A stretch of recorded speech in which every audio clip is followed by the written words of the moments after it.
꼭 알아야 할 어제의 뉴스. 당연히 저희 아버님이 지분이 있으니까 저는 그렇게 생각하고 있고요. 지난달 24일 동부지검 다스 수사팀에 출석한 이상은 다스 회장의 아들 동형 씨가 한 말입니다. 다스가 작은아버지인 이 전 대통령의 것이란 의혹을 부인하는 발언이었습니다. 하지만 이 같은 입장이 최근 서울중앙지검 조사에서 180도 바뀐 것으로 JTBC 취재 결과 파악됐습니다. 아버지가 가지고 있는 지분이 작은아버지인 이 전 대통령의 것이라고 진술했다는 겁니다. 다스의 경영에 참여하고 있는 가족이 다스 지분에 대해 이 전 대통령의 것이라고 밝힌 건 이번이 처음입니다. 동영 씨는 다스의 부사장이고 아버지 이상은 회장은 지분 47%를 보유한 최대 주주입니다. 앞서 검찰은 김성우 전 다스 사장 등으로부터 다스는 1985년부터 이명박 전 대통령의 지시로 만들어진 회사라는 진술을 확보한 바 있습니다. 다스는 BBK 투자 사기 의혹, 도곡동 땅의 차명 소유 의혹, 140억 투자금 회수를 둘러싼 청와대 개입 의혹 등 이 전 대통령을 둘러싼 모든 의혹의 중심에 있던 회사입니다. 검찰은 곧 있을 이 전 대통령 소환 조사에서 동영 씨 진술 내용을 확인할 예정입니다. 문재인 대통령이 취임 후 첫 졸업식 축사를 위해 울산과학기술원을 찾았습니다. 문 대통령은 울산과학기술원의 비약적인 발전을 축하하고 새로운 출발을 앞둔 졸업생들에게 실패를 두려워하지 말라고 격려했습니다. 우리를 주저앉히는 것은 결코 실패 그 자체가 아닙니다. 실패 때문에 희망을 잃지 않는다면 실패는 오히려 우리를 더 성장시켜주는 힘이 될 수 있습니다. 또 대통령 문재인은 마음을 나누고 도움을 준 수많은 우리의 다른 이름이라며 졸업생들도 자신과 함께하는 우리를 생각한다면 가장 성공적인 4차 산업혁명 시대를 만들어갈 수 있을 것이라고 말했습니다. 문 대통령은 평창 동계올림픽 개막식에서 과학기술의 아름다움을 보았다며 사람을 위한 과학이 인류를 위한 대한민국의 과학 브랜드가 될 것이라고 강조했습니다. 여러분의 과학이 인류의 삶을 바꾸고 사회를 개선하며 역사를 새로 쓰고 있다는 것을 결코 잊지 않길 바랍니다. 문 대통령의 울산과학위원 방문은 지난 2007년 청와대 비서실장이던 시절 울산과기대 설립을 도운 인연과 정부의 혁신성장과 4차 산업혁명 관련 연구개발 과제를 적극 추진하고 있는 점 등이 고려됐습니다. 앞서 지난 2004년 노무현 전 대통령은 현직 대통령으로는 처음으로 한국과학기술원 학위 수여식에 참석해 이공계의 힘을 강조했습니다. 전국 17곳의 광역시도지사와 교육감 선거 출마자들의 예비후보 등록을 시작으로 6.13 지방선거에 본격적인 막이 오릅니다. 동시에 재보궐선거가 확정된 6곳의 국회의원 선거구 예비후보자 등록도 시작됩니다. 선거법 위반 혐의 등으로 최근 의원직을 상실한 박준영, 송기석 전 의원의 지역구가 추가되면서 미니 총선 수준으로 규모가 커졌습니다. 예비후보 등록을 위해서는 증명서류와 함께 시도지사와 교육감 선거는 1,000만 원을, 국회의원 재보선은 300만 원의 기타금을 내야 합니다. 다음 달 15일까지인 예비후보 등록 마감 전까지 현역 국회의원이나 공무원의 경우 자리를 내려놓아야 합니다. 예비후보 등록을 마치면 공식 선거운동이 시작되는 5월 31일 전까지 선거사무소를 설치할 수 있고 제한적이나마 선거운동을 시작할 수 있습니다. 이와 별도로 광역의원과 기초단체장 선거 예비후보 등록은 다음 달 2일부터, 군의원과 군수선거의 예비후보 등록은 4월 1일부터 시작됩니다. 하지만 광역의원 선거구와 의원 정수를 결정해야 할 국회에서 여야의 충돌로 선거구 획정이 미뤄지면서 예비후보들은 속만 끓이고 있습니다.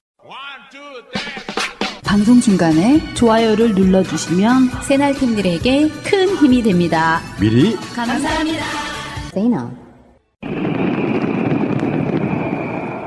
제23회 동계올림픽 대회인 평창 동계올림픽 대회의 개회를 선언합니다.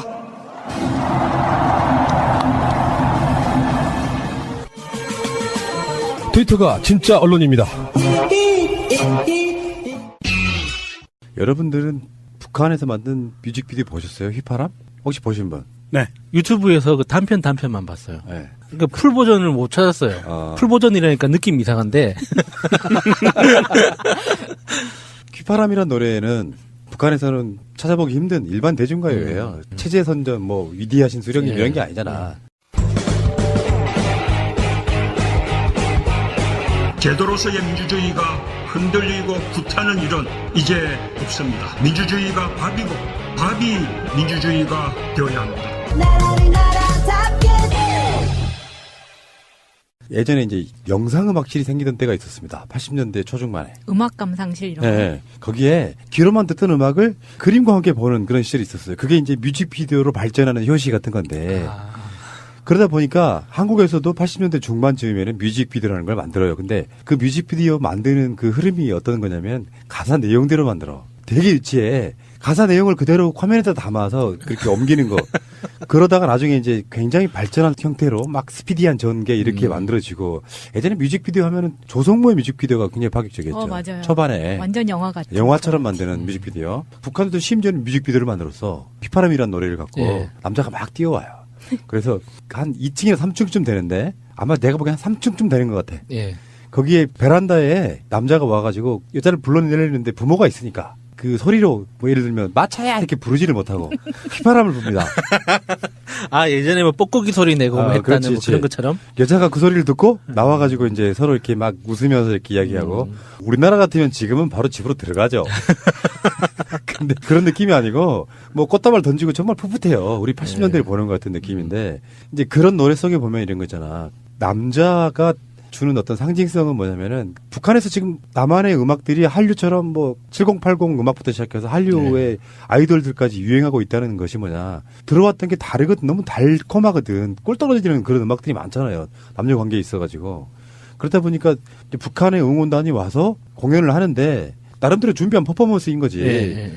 이를테면 가사 내용에 따라서 남자 부분에서는 남자 가면을 쓰고 이제 공연을 하는 열심히 준비해왔는데 뜬금없이 이거를 김일성 가면이다 이렇게. 그러니까 김일성 논란은 진짜 쓰레기예요. 이거 사실도 아닌 거고 저는 그 가면을 보면서 그리고 유튜브에서 그 뮤직비디오를 찾아보면서 아 나는 이번 생에는 정말 글렀구나. 왜? 북한에서도 저런 스타일이 통하는구나. 나는 이번 생에는 북한과도 안 되는구나. 북한에 가면 훨씬 미인함으로 추앙받을 수 있어요. 아, 나 그래서 통일을 기다리고 있었거든요. 통일되면 북으로 진출해가지고 아, 두 번째 인생을 살아보려고 했는데 아, 이번 생은 안 되겠다 싶더라고요. 제가 통일을 반대하는 이유와 같네요. 근데 이게 부산 아시안 게임 때인가도 이 공연을 했다면서요. 근데 왜 그때는 문제가 안 되고 이 공연이 지금만 문제가 되냐고요. 그냥 트집 잡고 싶으니까. 노컷뉴스가 그걸 주장한 뒤에 그걸 보고 하태경이 이제 김일성 가면이다 이렇게. 근데 상식적으로 보면은 일단 북한이 김일성 가면을 들고 와서 그런 걸 해서 생기는 실익이 없어요. 열병식도 축소해서 하는 마당에 이 분위기 속에서 김일성 가면을 들고 옵니까? 그리고 사진 보면은요, 얼굴 사진, 그 가면, 김일성 얼굴 아니에요. 완전히 달라요. 그리고 어떻게 수령님 얼굴에 눈을 뚫어. 말이 안 되지. 생긴 것 자체가 다르고요. 그러한 인상이 북한에서는 가장 최고로 쳐주는 인상인 거죠, 사실은. 우리가 문재인 대통령 얼굴 보고 잘생겼다라고 얘기하듯이 그런 느낌이고 그것이 배우였고 그건 전혀 사실일 수가 없는 행여 누군가 그런 생각을 할 수도 없는 북한에서는 이거는 최고조는 모독이에요. 그러니까 남성 응원단이 없다 보니까 어떤 대역의 개념으로 가면을 쓰고 이렇게 퍼포먼스를 했는데 그렇게 주장한 노컷뉴스 보고 그렇게 주장한 하태경이 정말 대표적인 주사파 아닙니까? 월북까지 했었더만. 아, 그러니까 뭐 주사파라는 거 뭐 술 째린 놈들 말하는 건 아니요. 예전에 학생운동 하면서 통일을 위해서 노력하던 사람들 중에 이제 좀 강경파들인데. 뭐 주체 사상파 뭐 이런 저도 아닌데 웃자고 한 말이야. 근데 하태경이 북한에 월북도 했었던 거는 사진으로도 남아있네요. 월북이 아니고. 중국에 유학하는 기간에. 그거 월북이지. 예, 잠깐. 압록강을 넘어갔다잖아요. 그게 월북이에요. 아. 월남 아니에요? 그러니까 압록강에서 남쪽으로 내려온 거잖아요. 근데 우리 입장에서 보면 어떻게 간에 북한에 갔다는 건데. 월북인데, 맞아요. 이런 빨갱이 새끼. 그런 말도 안 되는 걸 트집 잡아가지고 김일성 논란 그러니까 이 사람들은 그런 것 같아요. 제가 계속 요즘에 말씀드리고 있는 겁니다만 유일하게 문재인 대통령의 지지율을 조금이라도 움직이는 게 그래도 또 노인네들을 향한 색깔론 더 씌워주면 문재인 대통령 지지했던 구박근혜 지지자들이 조금 움직이더라. 요거 맛을 본 것 같아요. 그래서 계속해서 그런 논란이 일어나고 심지어 해당 기자도 이거 잘못됐다라고 오보 인정하고 기사까지 내렸잖아요. 그 과정에서 우리 김현 대변인이 굉장히 노력을 하셨던 모양인데 김현 대변인 방송을 하면 그러거든요. 언론사 기자들이랑 매번 통화해요. 잘못됐다 그거 정정 요청하고 막 그러는 걸 보는데 어쨌건 그런 상황에서 김일성 논란을 일으키게 만드는 것도 웃기고요. 그건 내가 보기엔 저질도 이런 저질이 없어요. 북한 입장에서 실익이 없다니까요. 거기서 김일성 얼굴을 차라리 하려면 김일성 얼굴을 그냥 우리가 다 알려진 그 얼굴을 가지고 내려오지. 그냥 캐릭터 중에 하나인 거잖아. 북한에서 그 노래를 통해 가지고 표현하고자 했던 그 얼굴은 한국어로 따지면 장동건, 정우성 정도의 대표적인 미남형을 캐릭터화한 거다 이렇게 보면 될죠. 이게 씁쓸함을 떠나가지고 분노스럽더라고요. 낯뜨거운 느낌도 있었어요. 이게 정치인들이 트집 잡을 수 있는 게 이런 것밖에 없는 건가. 그리고 사실이 아니라고 밝혀졌는데도 불구하고 못 들은 척하고 계속 어거지를 쓰는 것 자체가 좀 부끄러웠어요. 이게 우리나라 정치 수준이 이게 문재인 대통령이 지금 끌어올리려고 하는 정치 수준이 지금 어마무시한데 딱 그만큼 끌어내리려고 하는 느낌이에요.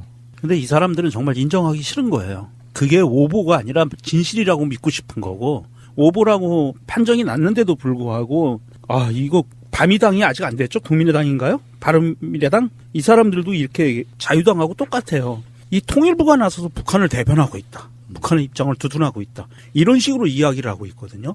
난 자유한국당의 전희경의 논평이 가장 저질이었습니다. 평창올림픽에 전범 김일성이 등장했다. 아이스하키 팀은 남북 단일팀에 희생된 것도 모자라 김일성이 내려다보는 가운데 경기를 펼친 것. 이런 큰 국가적인 이벤트를 하면 기자들도 똘똘 뭉쳐서 이런 건 오히려 오해를 안 만들고 누가 제기를 하더라도 외신에서 제기를 하더라도 막는단 말이에요. 그렇죠. 근데 이걸 어떻게 자국에서 더 이렇게 파서 이렇게 하냐는 거죠. 그러니까 이게 뭔가 공격할 만한 뭔가 악의적인 논평을 낼 만한 건수만 기다리고 있었는데 노컷 뉴스가 하나를 미끼를 탁 던져주니까 의도했던 의도하지 않았던 이게 오보 하나를 던져주니까 거기를 콱 물고 그거가 그냥 진실인 양 계속 그 야당 쪽에서는 그렇게 씹어대고 있는 거죠. 그러니까 나는 기자들의 자질이 일단 문제라고 보는데요. 우리 같은 사람들은 기자층 같은 게 없이도 어떤 상황들에 대한 나름대로 넓게 보는 시각으로 바라볼 수 있거든요. 어떻게 그 김일성이라는 상상 자체를 할 수가 있죠? 기자 새끼가? 김일성이 좋은가 보죠. 아니, 김일성의 살아생전 그 사료들을 본 적이 없나 보죠. 그러니까 김일성이 젊었을 때의 어떤 모습일 거라고 미루어 짐작해서 그 기사를 써대는 그 미친 새끼. 그러니까 그렇게 지가 짐작을 했으면은 확인을 해봐야죠. 구글에 치면 다 나오잖아. 근데 그것도 확인 안 해보고 그냥 지 상상만으로 언론사 데스크를 통과했다는 것 자체가 정말 요즘 언론들의 어떤 그 시스템 자체를 믿을 수가 없어요. 아니, 그러니까 이게 너무 그 기자의 수준이 떨어진다는 게 최소한 기자라고 하면 팩트체크 이런 걸 떠나서 현재 북한이 왜 저렇게 특사를 김여정 부부장을 내려보내고 뭐 열병식을 축소하고 하는지를 또는 김정은의 신년사까지 가보면 진짜로 급하고 우리한테 잘 보여야 될 입장이 북한이라는 걸 알면 김일성 자체를 가져올 수 없다는 걸 알 텐데도 불구하고 마치 이건 거의 일배 수준인 거예요. 추측으로 곱상하게 생기고 좀 이렇게 생긴 캐릭터는 우리나라에도 무지하게 많습니다. 하다못해 왜 닮았다면 하태경도 닮았고 뭐 백일섭도 닮았다는 설도 있고 그 닮은 사람 되게 많아요. 근데 비교해 보니까 또 김일성하고는 얼굴이 안 닮았어. 이거는 보고 있으면은 좀 씁쓸하다는 생각밖에 안 들고요. 이런 걸로 정치권에서 그 서로 논평이 오가고 막 논란이 될 때 이번에 그 지금도 북한 응원단이 있잖아요. 이 사람들이 이 사건을 알고 있다면 얼마나 상처받을까 난 솔직히 더 걱정스럽더라고요. 그러니까 우리는 최고 존엄이라는 개념이 없잖아요. 있죠. 뭐 푸나님에 대한 뭐 최고 존엄 이런 거. 박근혜 지지자들의 박정희에 대한 그런 거 있잖아. 있지. 그런 개또라이들하고 이렇게 평범한 우리 청취자들을 이렇게 비교하시면 안 되죠. 우리는 존엄이라는 개념이 없기 때문에 그 김일성이라는 인물에 대해서 가지는 북한 사람들의 감정을 이해를 못 한단 말이죠. 그래서 그거에서부터 시작해서 좀 해설을 해주는 그런 기능도 있어야 되는데 언론들이 이거를 그냥 눈에 보이면은 저거는 빨간색입니다. 저 사람은 지금 밥을 먹고 있습니다. 저 사람은 걸어갑니다. 지금 언론들이 이런 수준의 보도밖에 안 하는 것 같아요. 이게 수준이 떨어져도 너무너무 쓰레기인 거야. 지금은 이 정도 북한 그 응원단이 내려와서 김일성이라는 이름을 가지고 이런 논란이 있었으면 왜 그 김일성의 최고 존엄이라는 개념이 왜 생겼는지, 그리고 정치를 바라보는 북한 주민들의 시선과 우리나라 사람들의 시선은 어떻게 다른지에 대해서 좀 기획기사는 아니더라도 좀 누군가 좀 분석해주는 누군가 있었으면 좋겠어요. 그 정도의 수준을 갖고 있는 기자들이 별로 없죠. 이 야수님이 데스크에 들어가는 방법이 가장 빠른데. 피곤한데. 어찌됐든 이번에 이 오보 논란은요. 이게 일파만파 막 뜨겁게 달궈졌던 게 얼마만큼 창피한 거냐 하면 북한의 응원단, 여성 응원단들이 와 있는데 이 친구들이 우리나라에 와 있으면 올림픽 관련해서 우리나라 뉴스 보거든요. 근데 그 뉴스에 나와요, 그 내용들이. 그런데 또 이 조선일보에서 도찰을 했어. 그러면서 북한 그 응원단이 한국 TV를 본다. 처벌받아야 된다. 이런 식으로. 무슨 말이야. 병신 같은 새끼들 진짜. 아니 그럼 한국 와 있는데 한국 TV 보지 미국 TV 보고 어디 뭐 필리핀 TV 보나? 그건 아니잖아요. 그런데 그 사람들이 보기에 얼마나 어이가 없겠어요. 이런 거 갖고 달궈진다는 게 정치인들이. 그럼 북한 방송국에 북한 방송을 쏴주던가. 그런 거잖아요. 아 맞다. 예, 알겠습니다. 아무튼 쓰레기 같은 기자와 국회의원을 본다는 거 굉장히 슬픈 일입니다. 자, 하나 더요. 논란 하나 더. 논란 2. MBC 앵커. 이 사람이 지금 결국에는 이제 대한민국을 비하한 일본이 1910년부터 1945년까지 한국을 강점했던 국가지만 모든 한국인은 발전 과정에 있어 일본이 문화 및 기술, 경제적으로 중요한 모델이 되었다고 말할 것이라고 했습니다. 이 발언했던 바로 그 MBC의 앵커 조슈아 쿠퍼 라모. 이름 참 어렵네요. 근데 이 사람이 지금 해고까지 됐다 그러는데 저는 이 사람의 문제도 문제지만 일본이 갖고 있는 세계적인 힘도 한번 확인할 수 있어요. 네, 로비 등. 그러니까 이렇게 알고 있는 거라고 보는데 이게 흔히 말하는 식민지 근대 여론이잖아요. 한국 사람들은 일본이 우리를 지배해 준 걸 고맙게 생각하고 있다. 그 내용이거든. 이게 지금 세계적으로 어떤 흐름이 있어서 그렇게 알고 있는 사람들이 꽤 많을 거라는 생각인데 주체국이 한국이잖아. 그러면 최소한 한국에 대한 립서비스도 없이 이런 개소리를 하고 있는 거야. 그러니까 이 사람이 사실은 앵커라고 하기보다는 올림픽 기간 동안에 계약돼서 해설을 하러 온 사람이라 그래요. MBC의 김성주지. 그렇기 때문에 이번 사건으로 인해서 바로 계약 종료를 시키고 평창 올림픽에서는 더 이상 투입이 되지 않는다고 하는데 이 사람의 과거 이력을 보면 좀 신기한 것들이 많이 있더라고요. 일단 스타벅스, 페덱스의 이사회 일원이다. 이런 것들은 지금 SNS에서 굉장히 많이 돌아다니는 이야기예요. 근데 이 사람 자체가 유창하게 중국어를 잘 합니다. 그래서 청와대학의 겸임 교수이자 골드만삭스 고문을 했었고요. 이 사람이 아스펜 연구소 출신인데 이 아스펜 연구소라는 게 어떤 데냐면 원아시아 재단 이사장을 하고 있는 사또 요지의 거액의 후원을 받는 곳인데 이 사람이 여기에 우리가 흔히 말하는 삼성 장학생 같은 거를 받았던 사람이에요. 그래서 이 사또 요지가 하는 말에 대해서 이 사람이 굉장히 공감을 많이 갖고 이것에 대한 발언을 많이 하는 편이죠. 근데 이 사또 요지가 일본 빠칭코 업계의 대부이자 제일교포 3세입니다. 근데 이 사람이 추구하는 게 뭐냐면 대동아 공영전이에요. 동아시아 전체를 일본이 맹주가 돼서 지배한다는 이론을 주장하는 사람인 거죠. 그러니까 이 사람의 영향을 굉장히 많이 받은 거예요, 이 사람. 그럼 단순 실수가 아니네요. 의도적인 그렇죠. 발언이라고 볼 수밖에 없어요. 그러면 이 해설자로 나왔던 이 라모가 얘기한 게 이 라모라는 사람이 단순히 스포츠 뉴스에 관계된 해설이기 때문에 역사의식이 부재했다라고 평가를 내릴 게 아니네요. 예, 이 사람은 전문적으로 동아시아에 대한 역사적인 관점에 대해서 명확하게 팩트는 알고 있는데 그 사상 자체가 대동아 공영이라는 그런 이론에 대해서 자기가 동조하고 있는 입장인 거죠.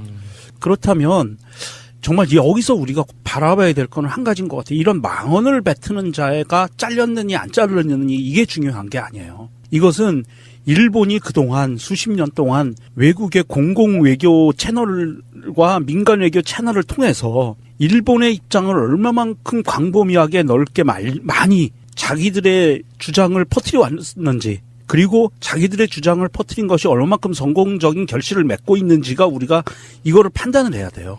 이 시점에서 그러면 과연 대한민국은 앞으로 어떻게 할 것인가를 되돌아봐야 되고요. 외교 무대에서 대한민국의 입지와 그리고 정말 일본과 갈등이 생겼을 때 우리의 입장을 명확하게 전달하고 우리의 입장을 지지해 줄 수 있는 지지 그룹들을 만들어내는데 굉장히 신경 써야 될 거의 마지막 기회가 온 거 아닌가 그런 생각이 들어요. 근데 이거는 뭐 아무리 계약직이었다고 하더라도 바로 조치를 취하잖아요. 뭐 하루 만에 사과문을 발표하고 했지만 해당 이 조슈아 쿠퍼 라모 이 사람은 아직 사과를 하지를 않았어요. 사과하고 싶은 생각이 없는 거죠. 아니 MBC도 사과를 공식으로 안 했어요. 아니 MBC는 했는데 당사자는 사과가 없었다는 거죠. MBC가 있고 MBC 스포츠 채널 있잖아요. 예. 그러니까 MBC 전체 그 채널로는 사과를 아직 안 했고 MBC에 또 스포츠 채널이 따로 있어요. 거기에서 유감이다 이런 정도로 발표한 이런 느낌이기 때문에 공식적으로 이런 거 있잖아요. 오버는 엄청 큰 채널에서 내고 사과는 자회사에서 내고. 그렇지. 그런 식 방식으로 하면 안 되는 거지. 근데 이게 지금 노컷뉴스랑 비슷한 게 노컷뉴스는 사과문을 발표를 했지만 이 해당 기자는 사과문을 MBC도 해고를 당하는데 그 기자도 우리나라도 좀 이렇게 확실하게 좀 해야 되지 않나. 그러니까 이 부분은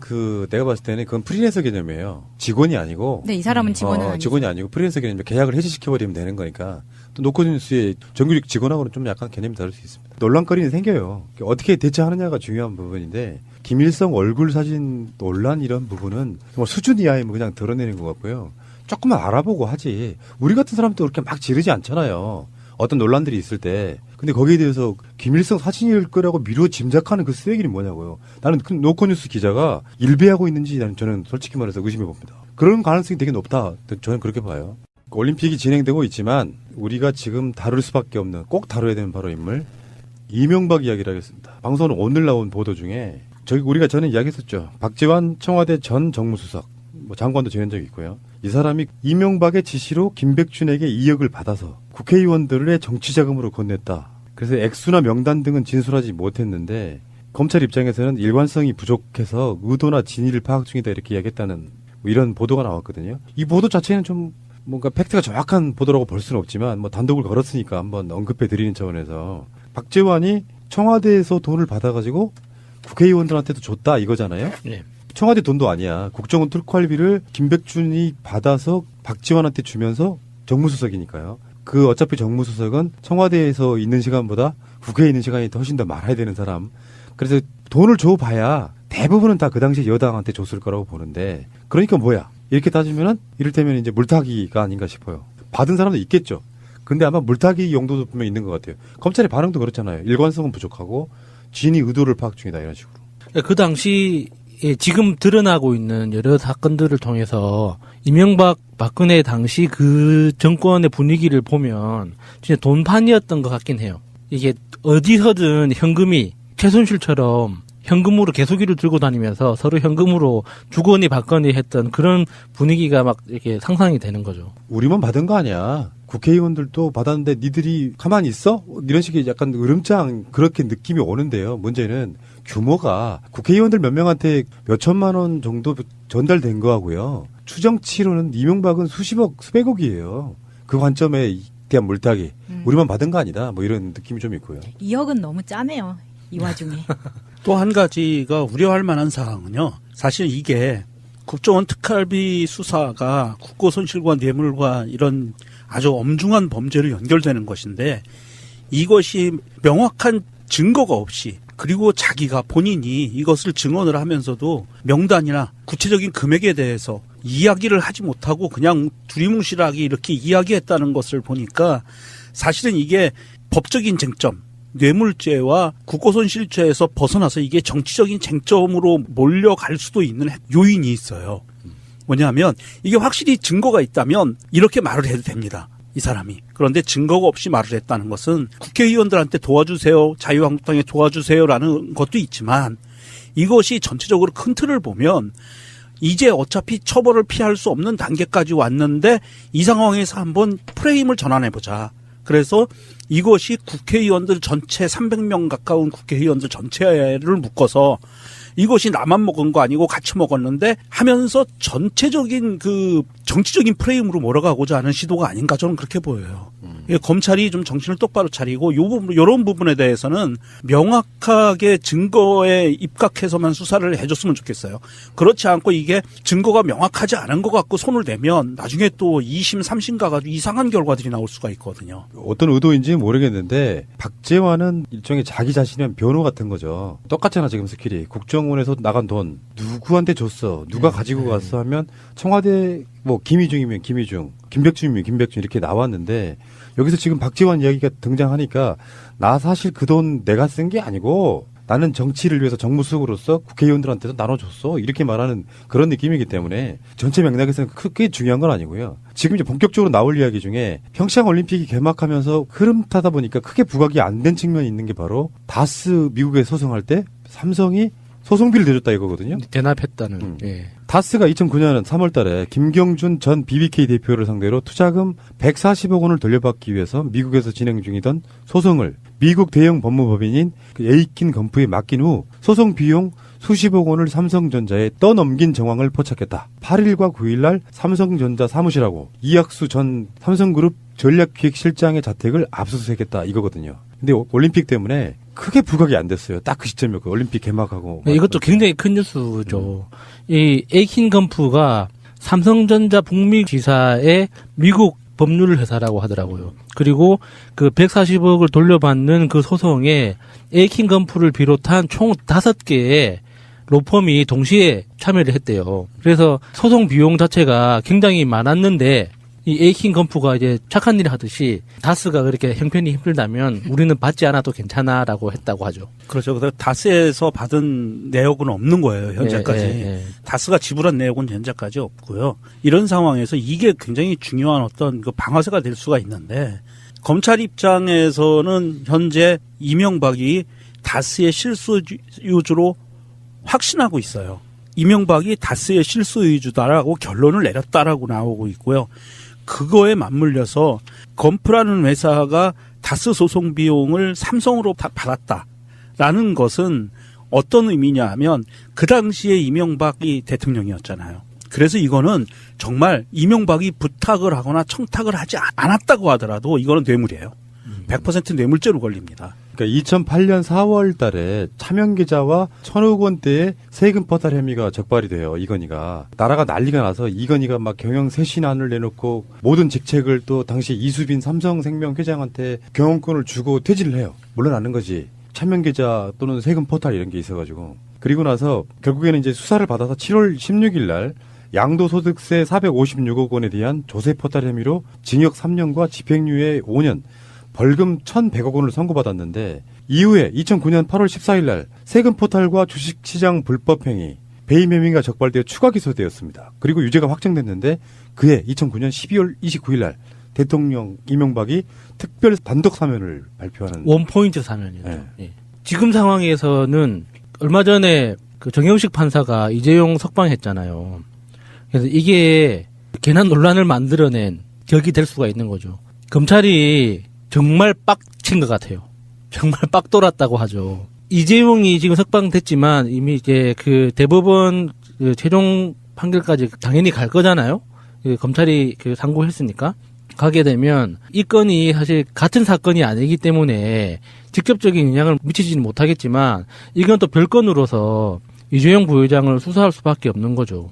그 최종 책임자는 누군가는 있어야 되는 거 아니에요. 지금 검찰은 누워있는 이건희 회장을 입건시켰다고는 하지만 그건 실효성이 없는 거잖아요. 그러면 그 당시에 결재권자 중에 누군가는 책임을 져야 되니까 이재용이 다시 이 사건의 관련자로서 포함될 수밖에 없는 거죠. 이재용은 조금 그 무리가 될 거예요. 왜냐하면 이재용이 부회장으로 승진한 게 그 이유고요. 예, 그런데 네, 그러니까, 그런 부분이 있고 사실 검찰이 이 부분은 명백히 뇌물죄로 해서 뇌물을 받은 이명박과 뇌물을 준 이건희를 같이 수사를 해야 되는데 입건만 했다는 거는 좀 검찰 입장에서 보면 굉장히 이상한 행동을 한 거예요. 입건이 아니라 조사를 하고 수사를 해야 되거든요. 그래서 이건희 자택에 대한 압수수색과 병동에 대한 압수수색을 해야 됩니다. 그래서 피의자로 이건희도 소환을 해야 되고요. 그러니까 이건희를 소환을 하려면 이승엽 씨를 반드시 대동해야 됩니다. 그래야 벌떡 일어나니까. 예, 이승엽 목소리를 들으면 벌떡 일어난다잖아요. 그러니까 이건희를 소환을 하면 위중해서 병환이 위중해서 못 간다라고 그러면 현장 방문해서 조사를 해야 돼요. 이 검찰이 최소한 그 정도 의지는 보여줘야 됩니다. 그렇지 않으면 검찰이 이거는 또 유야무야 지나갈 수가 있어요. 이건희를 조사하지 않고 어떻게? 뇌물을 제공한 사람을 조사 안 하고 뇌물을 받은 사람만 조사를 하는 경우가 나오기가 힘들거든요. 그래서 이건희는 반드시 조사를 해야 되고요. 이건희를 불시에 기습해서 조사를 하게 될 경우에 이건희의 모든 집안에 있는 사람들이 다 유업행위로 쇠고랑 찰 수가 있어요. 그런 부분이 있기 때문에 이재용은요 다른 별건으로 구속 기소가 될 수도 있습니다. 에이킨 검프가 좀 재밌는 게 있는데 우리의 존 레논, 윤창중 미국에서 성추행했을 때 에이킨 검프에서 무료로 변론을 해준 적이 있어요. 아, 윤창중을요? 예, 윤창중 변론을 여기서 한 거예요. 그것도 뇌물이네. 네. 그런데 이제 여기에 그 지금 나오는 수석 변호사 김석한 이 사람이 이제 해줬다고 하는 거거든요. 이야기가 아닌데 최근에 임세령 이야기가 꽤 많이 나오죠. 이정재와의 사이에. 네. 임세령이 이제 대상그룹의 딸로서 이재용과 결혼했는데 요즘 나오는 이야기 보니까 가정교 사이 뭐 친구가 저쪽에서 뭐 바람이 나가지고 빡이 쳐서 이혼을 했다 뭐 이런 이야기가 나오더라고요. 이재용이. 영화 선생님. 이건희의 자녀가 아들 하나에 딸이 3명이었거든요. 그중에 그러니까 막내딸이 2005년에 죽어요. 네. 그래서 지금 남아있는 게 3명인데 이재용은 지금 감옥에 잠깐 나왔고 이부진이 장녀고 70년생이고요. 이재용이 장남인데 68년생 그리고 둘째 딸 이서연이 73년생 이런 식이거든요. 그러면 마차님이 좋아하는 정용진하고는 무슨 사이일까요? 정용진하고는 사촌 관계 아니에요? 이건희 회장의 여동생이 이명희라고 있어요. 네. 신세계. 그 이명희의 남편이 정재은이라는 사람인데 그 정재은의 아들이 정용진인 거죠. 고현정하고 결혼한 바 있죠. 그렇죠, 그렇죠. 그럼 사촌 관계 되는 거예요? 고현정은 최근에 PD를 폭행해가지고 방송 프로그램에서 하차하는 아주 드라마의 주인공이 바뀌어. 폭행은 확인이 안 됐다고 들었는데. 폭행이 아니고요. 갑질? 아니, 고현정은 잘못이 없습니다. 갈등. 네, 갈등이죠. 근데 그걸 너무 지금 폭행이란 말 거짓말이에요? 폭행 무슨 고현정이 폭행이 뺨 때릴 수 있어요. 그것도 다 폭행이라고 표현되는 거예요. 주먹질하고 발길질하고 무기 들고 칼 들고 하는 게 아니고 화가 나서 뺨한테 때리는 것도 폭행이에요. 고현정을 실드치고 싶은 입장에서 편파적으로 아닐 거라고 믿습니다. 네. 심하면요 이렇게 밀치는 것도 폭행이에요. 저는 그 실제로 고현정을 본 적이 있는 사람으로서 그렇게 이쁜 사람은 폭행을 할 리가 없다. 고마워 이것들아. 잠시 후에 다시 오겠습니다.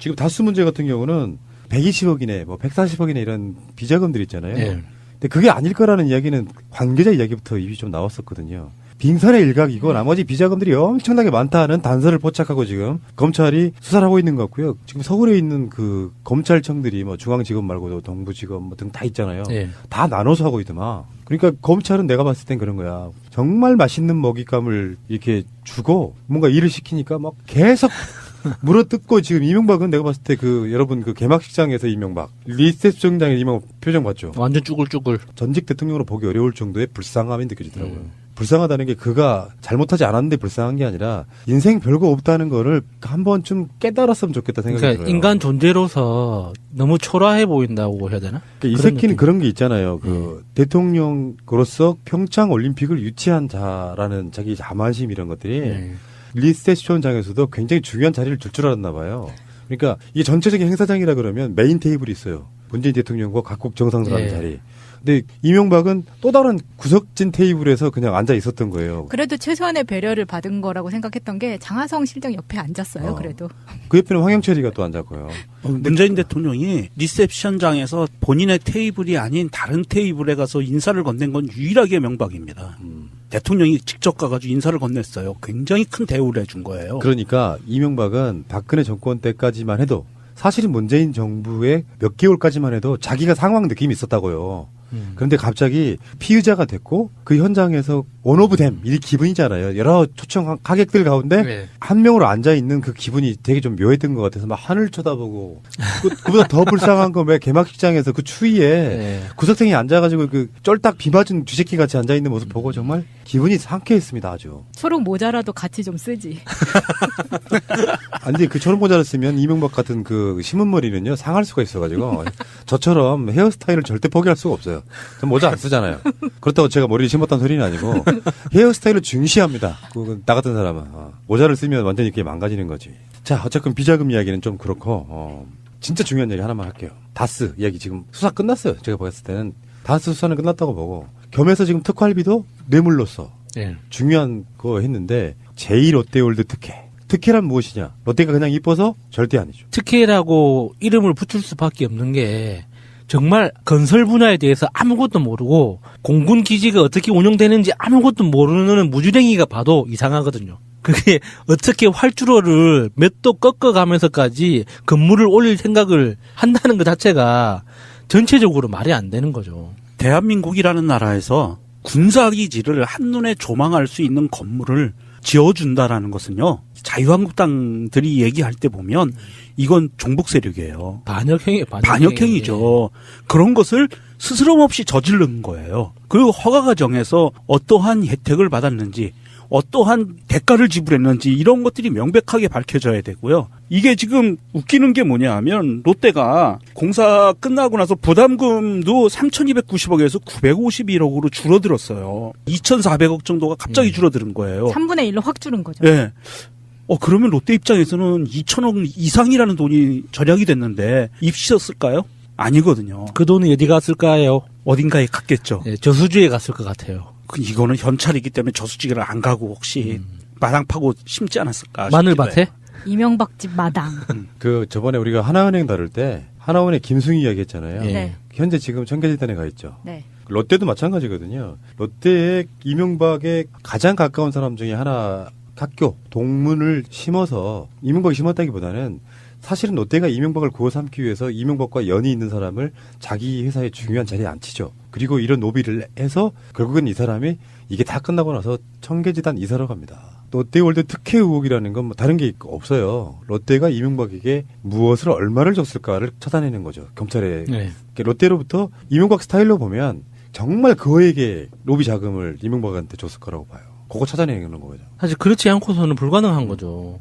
너무나 누가 봐도 상식적으로 말이 안 되는 건데. 이게 롯데에서 추진한 것은 90년대부터 추진을 했거든요. 제2롯데월드 타워를 90년대부터 추진을 했는데 모든 대통령들이 모든 정부가 모든 국방부가 다 반대를 했기 때문에 못했던 사업이에요. 성남 비행장이 이전하지 않는 한 이건 안 된다. 네. 그래서 못했던 상황인데 이게 뜬금없이 이명박이 활주로를 틀면서 허가를 내준 거거든요. 예, 대기업들이 이렇게 본능적으로 가지고 있는 욕망들 같은 거 있잖아요. 그러니까 삼성동은 삼성그룹이 어떤 삼성 제국으로 만들려고 막 이렇게 애쓰다가 현대그룹이 막판에 한전부지를 매입하면서 그게 무산된 것처럼 이 송파구도 사실 롯데 제국을 만들려고 롯데월드를 비롯해가지고 모든 롯데 그룹사의 대형 그 빌딩들이 들어서 있었잖아요. 그래서 이미 롯데그룹이 그 동네 송파구의 땅은 다 가지고 있었는데 이게 단순히 20, 30층짜리 빌딩 올리는 거하고는 차원이 다른 거죠. 100층 이상의 높이가 지금 500m가 넘잖아요. 이런 높은 빌딩을 올리는 건 단순히 기술력의 문제가 아니라 정치, 안보, 사회 어떤 환경 문제까지 다 총망라하는 거기 때문에 단순히 돈이 있다고 해서 올릴 수 있는 게 아니거든요.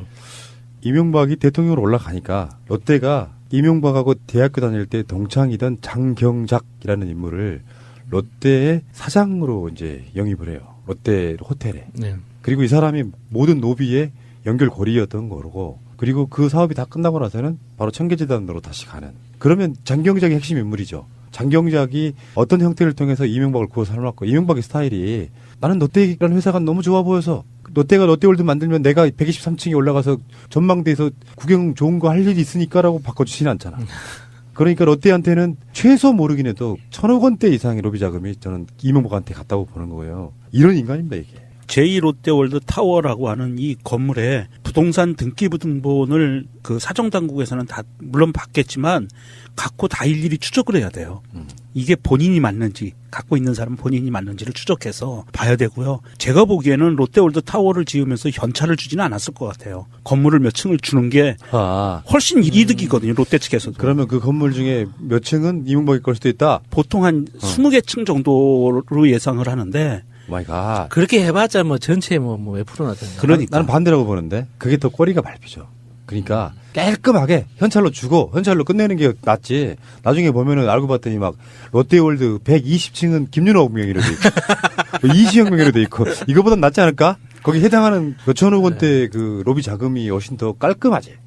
현찰로. 현찰을 컨테이너에 딱 실어놓고 컨테이너 키만 딱 주는 거예요? 어디 있는지 안 가르쳐 주고요? 박스가 아니라 컨테이너야. 건물 내 명의 관련한 부분에 있어서도 그런 식으로 명의가 섞여 들어가지는 않을 것 같고요.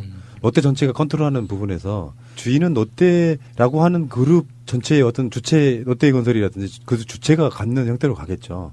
그래서 조사를 하게 되고 나중에 고발을 하게 되면 수사를 또 하게 될 거라고 보는데 이 과정들 속으로 수사가 제대로 진행되면 이제 지금까지 볼 수 없었던 어마어마한 규모의 또 비리가 또 터져 나온다. 네. 그렇겠네요. 이명박은 이제 범죄의 화수분이 됐습니다. 돈은 적적 다 나옵니다. 이게 빨리 수사를 해야지. 장경작 같은 경우에도 지금 70이 훨씬 넘었기 때문에 빠른 수사를 촉구해야 될 것 같습니다. 일단 뭐 장경작은 같은 고려대 이제 경영학과 61학번으로 똑같이 이제 거기서부터 인연이 시작이 됐는데 이명박이 당선인 시절에 소공동 롯데호텔 31층 스위트룸을 임시 집무실로 쓸 때도 장경작이 그때부터 밀어줬다고 하네요.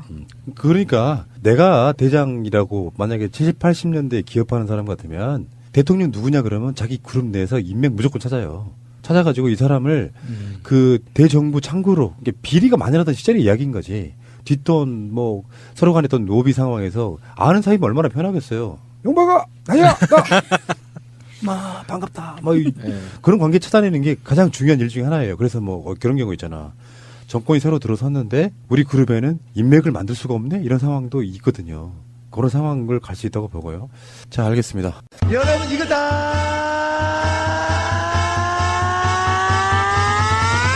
거짓말한 걸 아시죠? 그 다음에 이명박과 관련된 거라서 이야기를 또 해볼 건데 수자원공사가 저번에 무단으로 4대강 관련한 문서를 파기하려다가 이거 다 원래 저장돼 있고 요거는 그냥 이제 버릴 거야라고 쉴드를 쳤었는데 지금 조사 결과가 나왔는데요. 302건을 무단 파기하려다 들킨 거예요. 그래서 아예 지워버리려고 했던 바로 그 의도가 드러나는 그런 거죠. 그러면 지난번에 한번 걸렸던 것도 그렇게 변명이 사실이었던 거죠. 네. 네. 근데 그때도 일용직 하시던 분이 양심선언 같은 거 하셔서 한 거였는데 그분은 그 후에 취직하려던 회사에서도 계약 파기가 돼가지고 가지도 못했었거든요. 사실이었던 거 맞네요.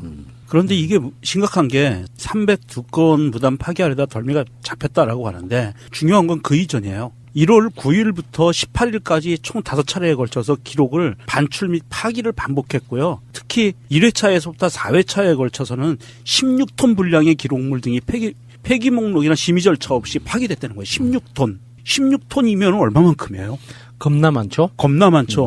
이게 국가 기밀 자료들을 수공이 뭡니까? 수자원공사가 4대강을 총괄해서 빚내서 빚잔치 한 회사잖아요. 이 회사에서 이런 비밀 자료들이 국가 기록 자료들이 16톤이 없어졌다는 거예요. 그러니까 이게 지금 현재도 수자원공사에 버젓이 월급 받고 다니고 있겠지만 그 당시에 이 업무에 협조했던 사람들이 이 4대강 사업을 위해서 진행됐던 모든 사업들, 그러니까 여신 대출 문제, 그리고 이렇게 서류 문제, 연구 용역 문제 이런 것들이 다 꼼수고 불법이었고 뭔가 문제가 있다는 걸 알면서도 했다는 뜻이죠. 그렇죠. 만약에 이 사람들이, 그러니까 그 내용은 위에서 지시를 했기 때문에 어쩔 수 없었어라는 핑계거리라도 있으면 이렇게까지 불법적으로 증거 자료를 없애려고 시도하지는 않아요.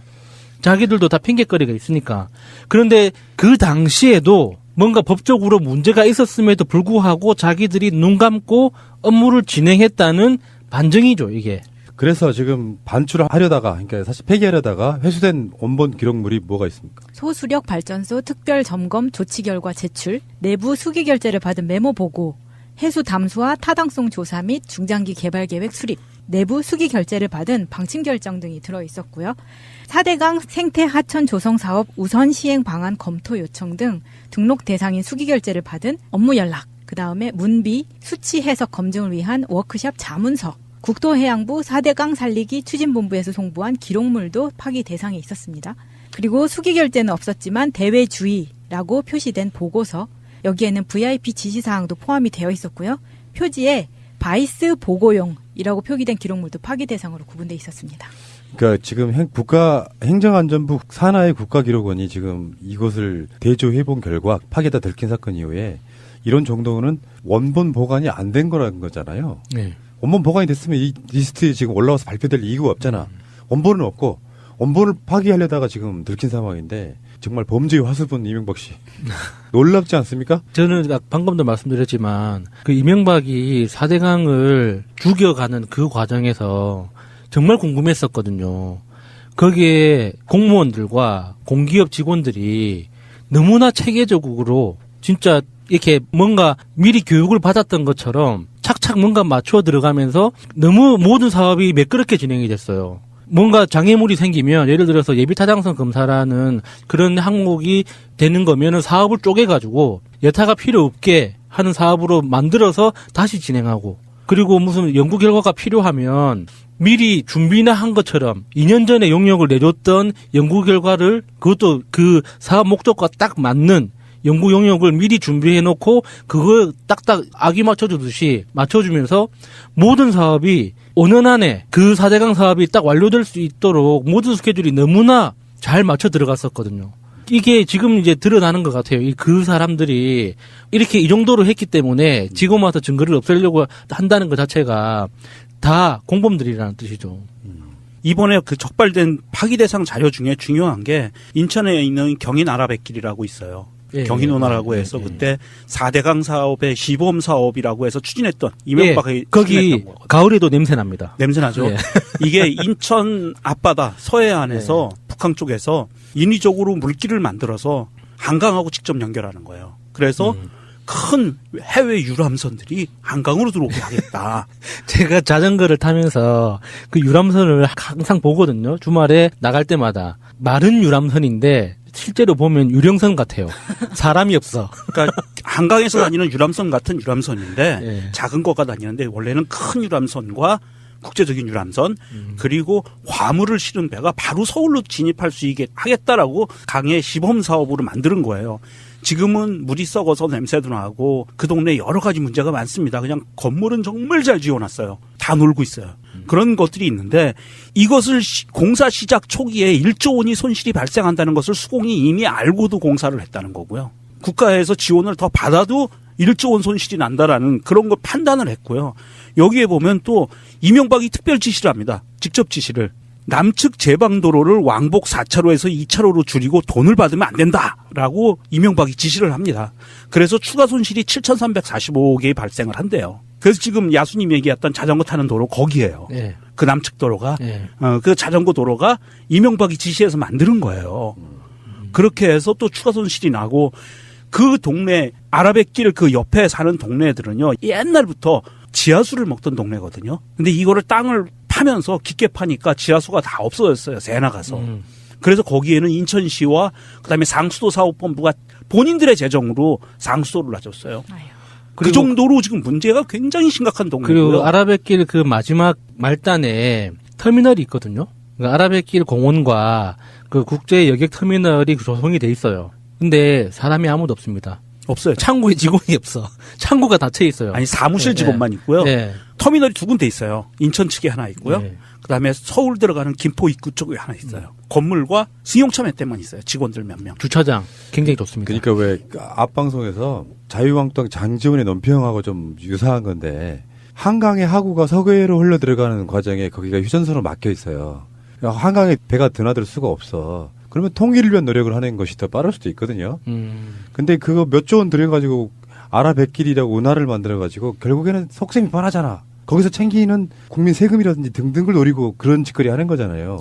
실제로 쓸모가 없다는 걸 너무나 잘 알고 있고 처음에 그 이명박이 등장했을 때 왜 한반도 대운하는 그 사람들이 보기에는 어마어마한 아이디어였을지 모르지만 그 속에 꼼수는 그거 아니에요. 그 주변에 땅 사서 항구 만들고 땅값 올리고 그거 아니에요. 잘 생각해보면 그렇지 않아도 남한은 섬에 가까운 거잖아요. 북한으로 가지 않는 한. 지금 섬이 아닌 거를 증명해 준 사람들이 지금 북한 예술단 이런 분들이야. 북으로 더 갈 수 있어를 보여준 건데 한국 사람들 못 가잖아 아직까지는. 근데 그런 관점에서 한반도를 바운데를 세로로 확 쪼개가지고 운하를 만들어서 물류의 어떤 그 신기를 열겠다는 거거든. 배로 막 물건을 나르면 운송비가 싸진대. 개뿔이래. 그 이야기 나왔을 때 한반도 대운하론 이명박이 처음 주장했을 때 정말 진짜 막 머리를 찧어버리고 싶었어요. 진짜 내 머리를 찧어버리고 싶었어. 이게 현실인가 싶어가지고. 아니 인간이 아무리 뭐 서울시를 하느님한테 봉헌한다고 하더라도 네 마음대로 100번을 봉헌해. 뭐 대한민국을 통째로 봉헌해도 안 말려요. 그런데 이게 대한민국 국토를 반으로 쪼갠다는 거는 차원이 다른 문제거든요. 강은 이유가 있기 때문에 그 모습대로 흐르는 거잖아요. 근데 그거를 돈을 들여가지고 일직선으로 만들고 터널을 만들고 산으로 배를 보내가지고 산을 통과해서 대한민국 국토를 위아래로 반으로 쪼개겠다는 이 발상을 듣고 나서 내가 진짜 어떻게 이명박을 눈앞에 볼 수가 없으니까 이제 내 머리를 찧어버리고 싶었어 진짜. 너무 짜증나가지고. 어쨌건 뭐 이제 얘기가 끝날 시간이 돼가는데 그 당시에 기억들 아시겠지만 부역한 교수들 엄청 많아요. 난 그 중에 한 명 잊어버릴 수가 없는 이름이 하나 있는데 이화여대 교수 SSC. 그 양반이 뭐 굉장히 그 SNS를 유심하게 보는 박석순이라고 있는데 그 사람이 논리가 그런 거였다니까. 강에 배가 다니면 수크리 때문에 수질이 좋아진대. 뭐야? 산소 연병하네. 그런 시절이 있었고요. 강은 굽이쳐 흐를 때 너무 이렇게 침식이 심한 부분은 막아두는 게 있어요. 공사 같은 걸로. 근데 강을 직선화시켜가지고 수질이 빨라지니까 지천들이 다 깎여 내려와가지고 다 망하는 그런 형태로 만들어졌잖아요. 예. 그러니까 내가 봤을 때는 이명박은 정말로 악마예요. 나는 이명박 직접 한번 보고 싶어. 왜? 오래 살고 싶어. 정말 그 악마 같은 사람이 한국 사회에 준 어떤 나쁜 영향은 상상을 초월하는 거라고 봐요.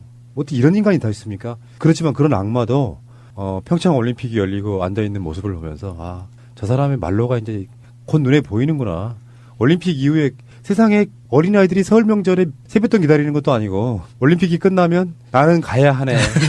파란 옷을 입으러. 근데 지금 오늘 이야기한 것만으로도 사실 부족하고 전문적으로 이야기를 할 수 없지만 사건 하나를 띡 벨처럼 누르면 어마어마한 범죄가 뜩 드러나는 그 놀라운 그 하수분에 해당되는 거고 5년 집권을 했지만 사실 나쁜 짓으로만 따지면 거의 50년 집권한 느낌이에요. 그러니까 상상만 해도 좀 슬픈 시기인데 문재인 대통령 임기가 끝날 때쯤 그때쯤 되면 이명박 범죄에 대한 백서를 아마 쓰는 프로젝트가 시작될 수도 있을 겁니다. 그 백서를 처음부터 끝까지 읽을 수 있는 사람이 누구일지 저는 궁금해요. 마치 예. 한미 FTA 예. 관련한 자료 보는 것처럼. 예. 그거 혹시 아세요? 두꺼 봐 헌집 줄게 새집 다오 이런 퍼포먼스가 있었어요. 올림픽 개막식. 개막식 때. 네. 예. 그게 이제 정권 교체를 의미한다 이렇게 막 여러 사람들이 있는데 새로운 나라 건설이 중요하다. 그렇게 해석하는 분들이 많더라고요. 자, 그 노래 부르면서 방송 마치겠습니다. 자, 시작하겠습니다. 두꺼 봐 헌집 줄게 새집 다오. 두꺼 봐 헌집 줄게. 근데 두꺼비는 무슨 잘못이라고.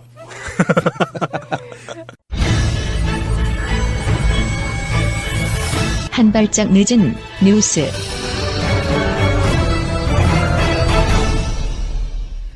제가 예전에 방송에서 말씀드린 적이 있거든요. 아베도 일본에서 이명박 같은 놈이다. 여러 가지 그 쏟아져 나오는 여러 가지 특혜 비리 이런 게 있단 말이죠. 근데 최근에 나온 보도를 보면 아베의 부인 이름이 뭐죠? 안배소해.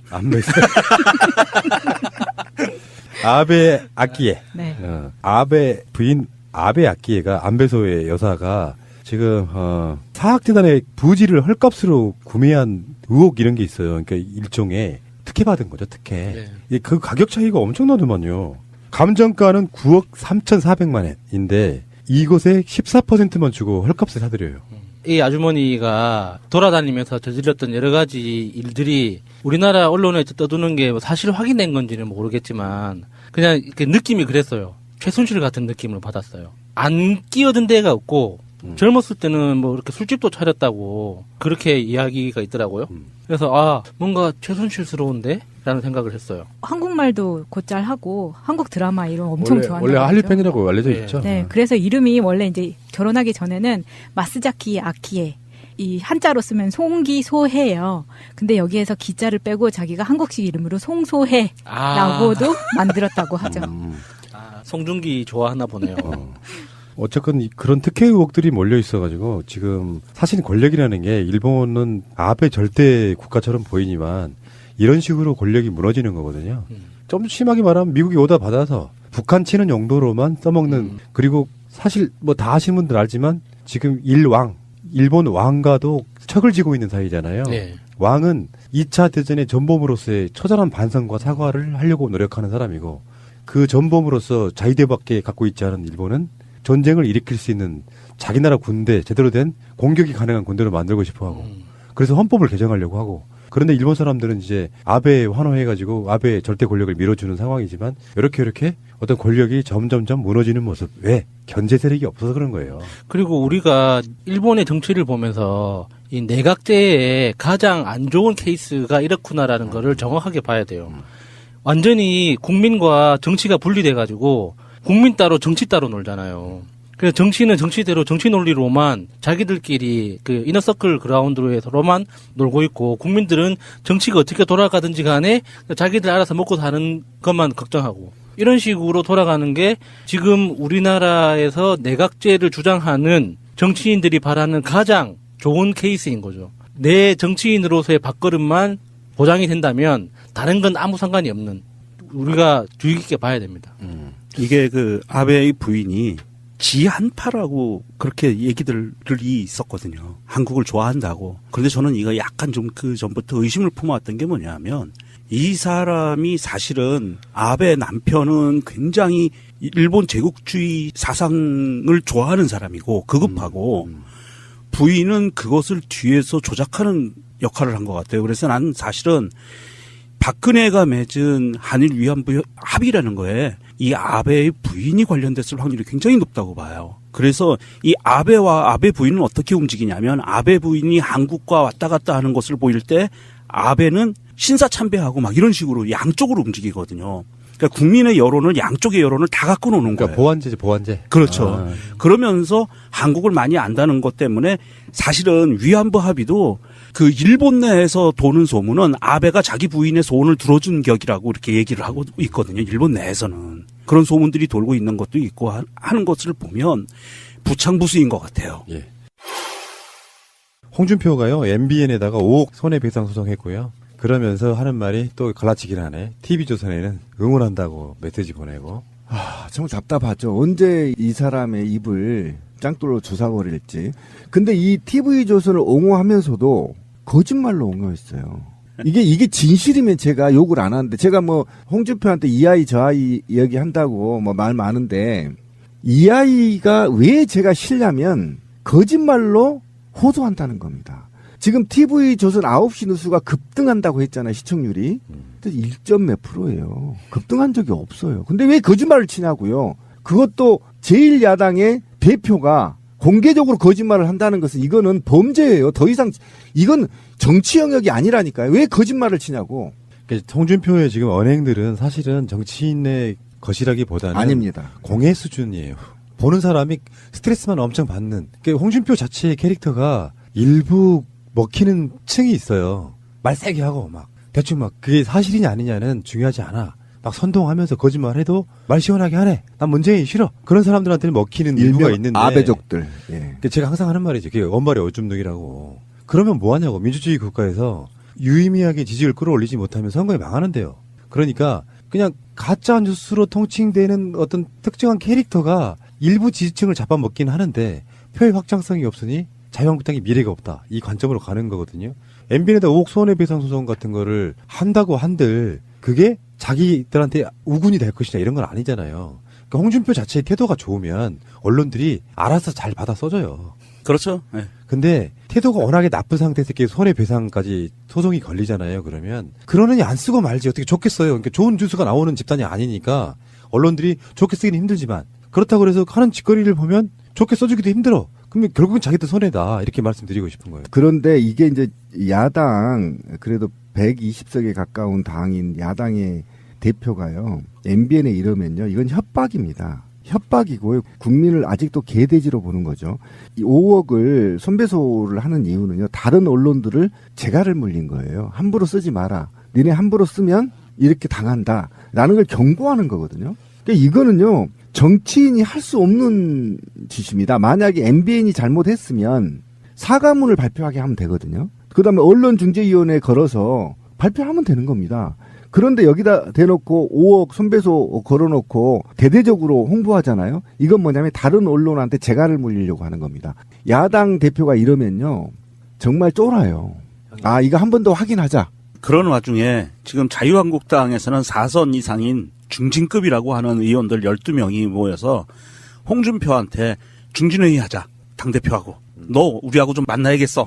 그러면서 하는 얘기가 제1야당이 제1야당다운 역할을 못하고 있다. 당대표는 중진과 회담 좀 하자. 라고 요청을 했어요. 그랬더니 홍준표가 대꺼마 1대1로 얘기합시다. 이렇게 그냥 씹어버린 거예요. 그러니까 이런 스타일인가요? 지금 자유한국당은 대표 홍준표의 홍쇼가 계속 이어지고 있는 거예요.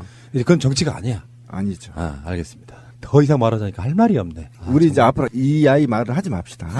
근데 이게 입이 들어오죠. 이게 코미디 같아서 상품이 돼. 돼요? 방송으로는 돼요. 예, 알겠습니다. 여기까지. 하나님에 대한 뭐 최고 존엄 그 이런 거요? 박근혜 지지자들의 박정희에 대한 그런 거 있잖아. 있지. 그런 개또라이들하고 이렇게 평범한 우리 청취자들을 이렇게 비교하시면 안 되죠. 우리는 존엄이라는 개념이 없기 때문에 그 김일성이라는 인물에 대해서 가지는 북한 사람들의 감정을 이해를 못 한단 말이죠. 그래서 그거에서부터 시작해서 좀 해설을 해주는 그런 기능도 있어야 되는데 언론들이 이거를 그냥 눈에 보이면은 저거는 빨간색입니다. 저 사람은 지금 밥을 먹고 있습니다. 저 사람은 걸어갑니다. 지금 언론들이 이런 수준의 보도밖에 안 하는 것 같아요. 이게 수준이 떨어져도 너무너무 쓰레기인 거야. 지금은 이 정도 북한 그 응원단이 내려와서 김일성이라는 이름을 가지고 이런 논란이 있었으면 왜 그 김일성의 최고 존엄이라는 개념이 왜 생겼는지, 그리고 정치를 바라보는 북한 주민들의 시선과 우리나라 사람들의 시선은 어떻게 다른지에 대해서 좀 기획기사는 아니더라도 좀 누군가 좀 분석해주는 누군가 있었으면 좋겠어요. 그 정도의 수준을 갖고 있는 기자들이 별로 없죠. 이 야수님이 데스크에 들어가는 방법이 가장 빠른데. 피곤한데. 어찌됐든 이번에 이 오보 논란은요. 이게 일파만파 막 뜨겁게 달궈졌던 게 얼마만큼 창피한 거냐 하면 북한의 응원단, 여성 응원단들이 와 있는데 이 친구들이 우리나라에 와 있으면 올림픽 관련해서 우리나라 뉴스 보거든요. 근데 그 뉴스에 나와요, 그 내용들이. 그런데 또 이 조선일보에서 도찰을 했어. 그러면서 북한 그 응원단이 한국 TV를 본다. 처벌받아야 된다. 이런 식으로. 무슨 말이야. 병신 같은 새끼들 진짜. 아니 그럼 한국 와 있는데 한국 TV 보지 미국 TV 보고 어디 뭐 필리핀 TV 보나? 그건 아니잖아요. 그런데 그 사람들이 보기에 얼마나 어이가 없겠어요. 이런 거 갖고 달궈진다는 게 정치인들이. 그럼 북한 방송국에 북한 방송을 쏴주던가. 그런 거잖아요. 아 맞다. 예, 알겠습니다. 아무튼 쓰레기 같은 기자와 국회의원을 본다는 거 굉장히 슬픈 일입니다. 자, 하나 더요. 논란 하나 더. 논란 2. MBC 앵커. 이 사람이 지금 결국에는 이제 대한민국을 비하한 일본이 1910년부터 1945년까지 한국을 강점했던 국가지만 모든 한국인은 발전 과정에 있어 일본이 문화 및 기술, 경제적으로 중요한 모델이 되었다고 말할 것이라고 했습니다. 이 발언했던 바로 그 MBC의 앵커 조슈아 쿠퍼 라모. 이름 참 어렵네요. 근데 이 사람이 지금 해고까지 됐다 그러는데 저는 이 사람의 문제도 문제지만 일본이 갖고 있는 세계적인 힘도 한번 확인할 수 있어요. 네, 로비 등록. 그러니까 이렇게 알고 있는 거라고 보는데 이게 흔히 말하는 식민지 근대 여론이잖아요. 한국 사람들은 일본이 우리를 지배해 준 걸 고맙게 생각하고 있다. 그 내용이거든. 이게 지금 세계적으로 어떤 흐름이 있어서 그렇게 알고 있는 사람들이 꽤 많을 거라는 생각인데 주체국이 한국이잖아. 그러면 최소한 한국에 대한 립서비스도 없이 이런 개소리라고 있는 거야. 그러니까 이 사람이 사실은 앵커라고 하기보다는 올림픽 기간 동안에 계약돼서 해설을 하러 온 사람이라 그래요. MBC의 김성주지. 그렇기 때문에 이번 사건으로 인해서 바로 계약 종료를 시키고 평창 올림픽에서는 더 이상 투입이 되지 않는다고 하는데 이 사람의 과거 이력을 보면 좀 신기한 것들이 많이 있더라고요. 일단 스타벅스, 페덱스의 이사회 일원이다. 이런 것들은 지금 SNS에서 굉장히 많이 돌아다니는 이야기예요. 근데 이 사람 자체가 유창하게 중국어를 잘 합니다. 그래서 청와대학의 겸임 교수이자 골드만삭스 고문을 했었고요. 이 사람이 아스펜 연구소 출신인데 이 아스펜 연구소라는 게 어떤 데냐면 얼굴을 가지고 내려오지. 근데 캐릭터 중에 하나인 거잖아. 북한에서 그 노래를 통해 가지고 표현하고자 했던 그 얼굴은 한국어로 따지면 장동건, 정우성 정도의 대표적인 미남형을 캐릭터화한 거다 이렇게 보면 될죠. 이게 씁쓸함을 떠나가지고 분노스럽더라고요. 낯뜨거운 느낌도 있었어요. 이게 정치인들이 트집 잡을 수 있는 게 이런 것밖에 없는 건가. 그리고 사실이 아니라고 밝혀졌는데도 불구하고 못 들은 척하고 계속 어거지를 쓰는 것 자체가 좀 부끄러웠어요. 이게 우리나라 정치 수준이 이게 문재인 대통령이 지금 끌어올리려고 하는 정치 수준이 지금 어마무시한데 딱 그만큼 끌어내리려고 하는 느낌이에요. 근데 이 사람들은 정말 인정하기 싫은 거예요. 그게 오보가 아니라 진실이라고 믿고 싶은 거고 오보라고 판정이 났는데도 불구하고 이거 바미당이 아직 안 됐죠? 국민의당인가요? 바른미래당? 이 사람들도 이렇게 자유당하고 똑같아요. 이 통일부가 나서서 북한을 대변하고 있다. 북한의 입장을 두둔하고 있다. 이런 식으로 이야기를 하고 있거든요. 난 자유한국당의 전희경의 논평이 가장 저질이었습니다. 평창올림픽에 전범 김일성이 등장했다. 아이스하키 팀은 남북 단일팀에 희생된 것도 모자라 김일성이 내려다보는 가운데 경기를 펼친 것. 이런 큰 국가적인 이벤트를 하면 기자들도 똘똘 뭉쳐서 이런 건 오히려 오해를 안 만들고 누가 제기를 하더라도 외신에서 제기를 하더라도 막는단 말이에요. 그렇죠. 근데 이걸 어떻게 자국에서 더 이렇게 파서 이렇게 하냐는 거죠. 그러니까 이게 뭔가 공격할 만한 뭔가 악의적인 논평을 낼 만한 건수만 기다리고 있었는데 노컷 뉴스가 하나를 미끼를 딱 던져주니까 의도했던 의도하지 않았던 이게 오보 하나를 던져주니까 거기를 콱 물고 그거가 그냥 진실인 양 계속 그 야당 쪽에서는 그렇게 씹어대고 있는 거죠. 그러니까 나는 기자들의 자질이 일단 문제라고 보는데요. 우리 같은 사람들은 기자증 같은 게 없이도 어떤 상황들에 대한 나름대로 넓게 보는 시각으로 바라볼 수 있거든요. 어떻게 그 김일성이라는 상상 자체를 할 수가 있죠? 기자 새끼가? 김일성이 좋은가 보죠. 아니, 김일성의 살아생전 그 사료들을 본 적이 없나 보죠. 그러니까 김일성이 젊었을 때의 어떤 모습일 거라고 미루어 짐작해서 그 기사를 써대는 그 미친 새끼. 그러니까 그렇게 지가 짐작을 했으면은 확인을 해봐야죠. 구글에 치면 다 나오잖아.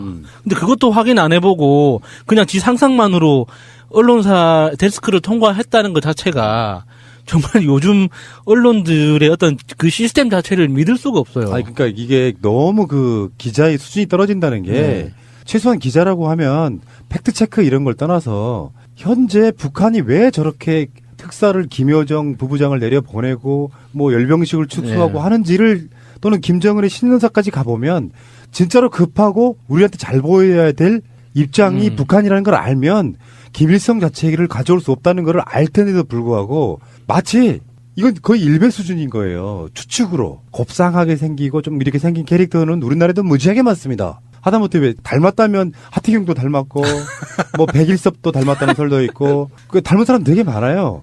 근데 비교해 보니까 또 김일성하고는 얼굴이 안 닮았어. 이거는 보고 있으면은 좀 씁쓸하다는 생각밖에 안 들고요. 이런 걸로 정치권에서 그 서로 논평이 오가고 막 논란이 될 때 이번에 그 지금도 북한 응원단이 있잖아요.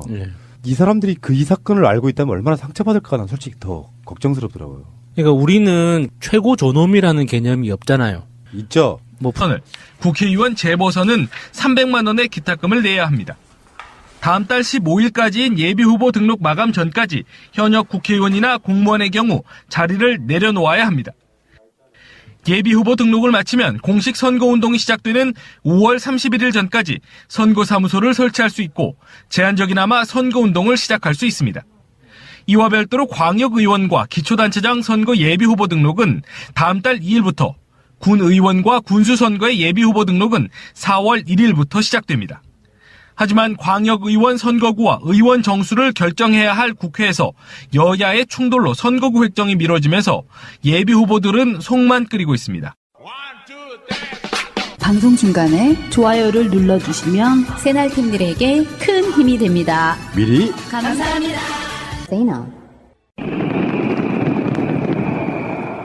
제23회 동계올림픽 대회인 평창 동계올림픽 대회의 개회를 선언합니다.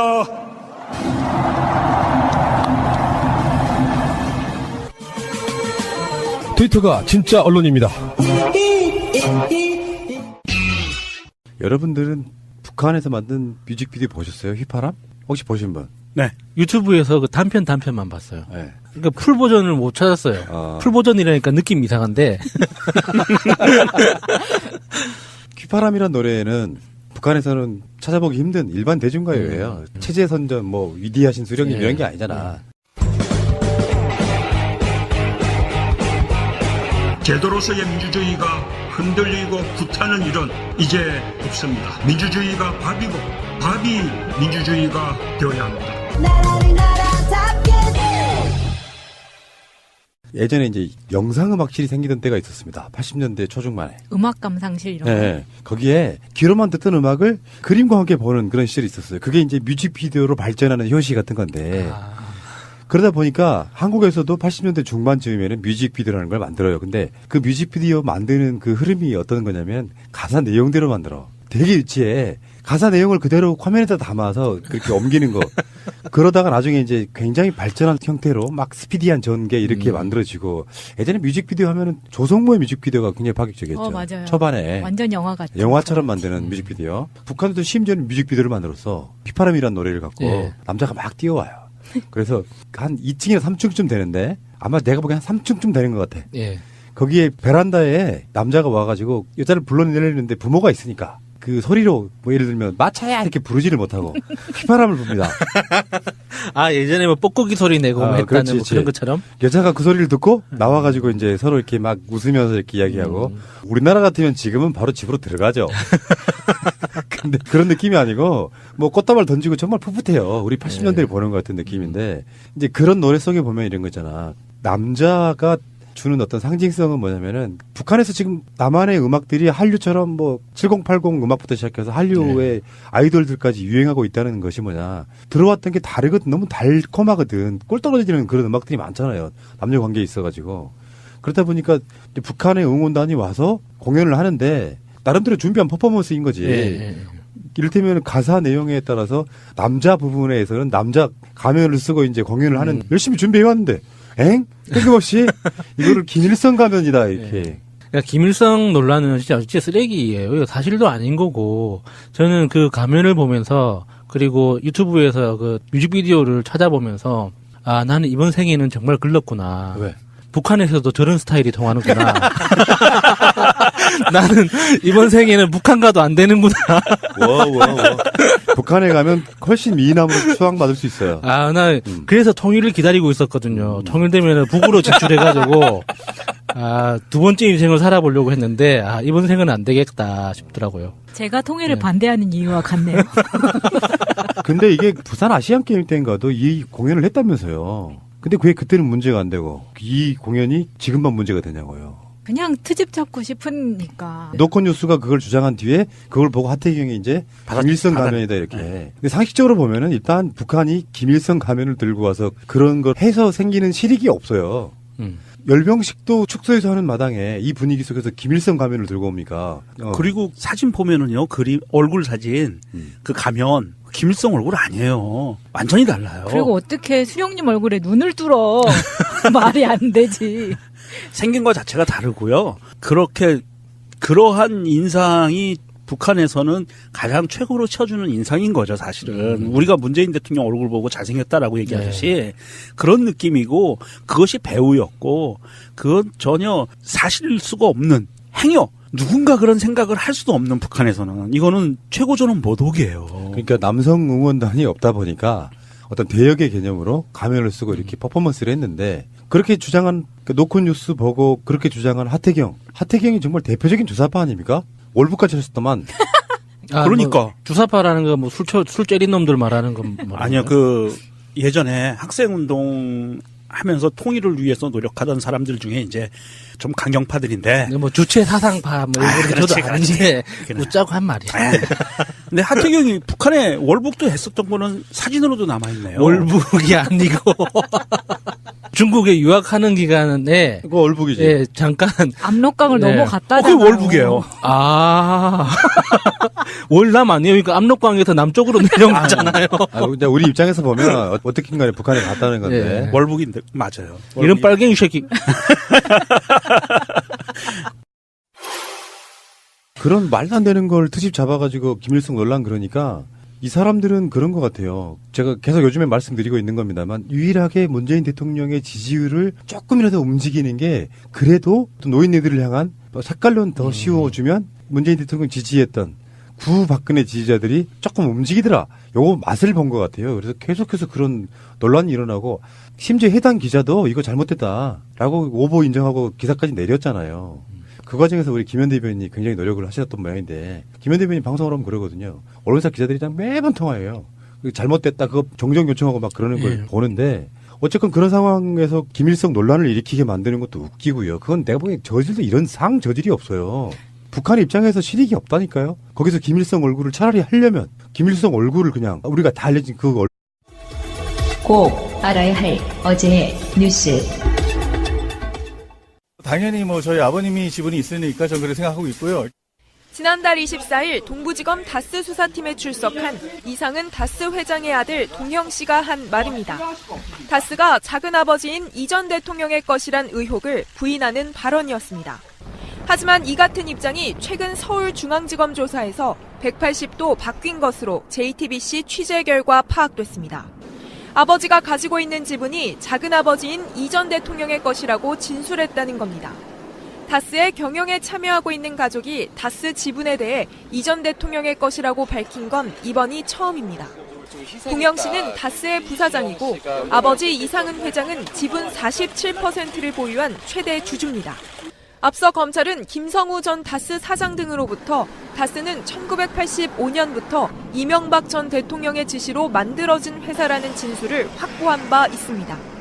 다스는 BBK 투자 사기 의혹, 도곡동 땅의 차명 소유 의혹, 140억 투자금 회수를 둘러싼 청와대 개입 의혹 등 이전 대통령을 둘러싼 모든 의혹의 중심에 있던 회사입니다. 검찰은 곧 있을 이전 대통령 소환 조사에서 동영 씨 진술 내용을 확인할 예정입니다. 문재인 대통령이 취임 후 첫 졸업식 축사를 위해 울산과학기술원을 찾았습니다. 문 대통령은 울산과학기술원의 비약적인 발전을 축하하고 새로운 출발을 앞둔 졸업생들에게 실패를 두려워하지 말라고 격려했습니다. 우리를 주저앉히는 것은 결코 실패 그 자체가 아닙니다. 실패 때문에 희망을 잃지 않는다면 실패는 오히려 우리를 더 성장시켜주는 힘이 될 수 있습니다. 또 대통령 문재인은 마음을 나누고 도움을 준 수많은 우리의 다른 이름이라며 졸업생들도 자신과 함께하는 우리를 생각한다면 가장 성공적인 4차 산업혁명 시대를 만들어갈 수 있을 것이라고 말했습니다. 문 대통령은 평창 동계올림픽 개막식에서 과학기술의 아름다움을 보았다며 사람을 위한 과학이 인류를 위한 대한민국의 과학 브랜드가 될 것이라고 강조했습니다. 여러분의 과학이 인류의 삶을 바꾸고 사회를 개선하며 역사를 새로 쓰고 있다는 것을 결코 잊지 않길 바랍니다. 문 대통령의 울산과학위원 방문은 지난 2007년 청와대 비서실장이던 시절 울산과기대 설립을 도운 인연과 정부의 혁신성장과 4차 산업혁명 관련 연구개발 과제를 적극 추진하고 있는 점 등이 고려됐습니다. 앞서 지난 2004년 노무현 전 대통령은 현직 대통령으로는 처음으로 한국과학기술원 학위 수여식에 참석해 이공계의 힘을 강조했습니다. 전국 17곳의 광역시도지사와 교육감 선거 출마자들의 예비후보 등록을 시작으로 6.13 지방선거에 본격적인 막이 오릅니다. 동시에 재보궐선거가 확정된 6곳의 국회의원 선거구 예비후보자 등록도 시작됩니다. 선거법 위반 혐의 등으로 최근 의원직을 상실한 박준영, 송기석 전 의원의 지역구가 추가되면서 미니 총선 수준으로 규모가 커졌습니다. 예비후보 등록을 위해서는 증명서류와 함께 시도지사와 교육감 선거는 1,000만 원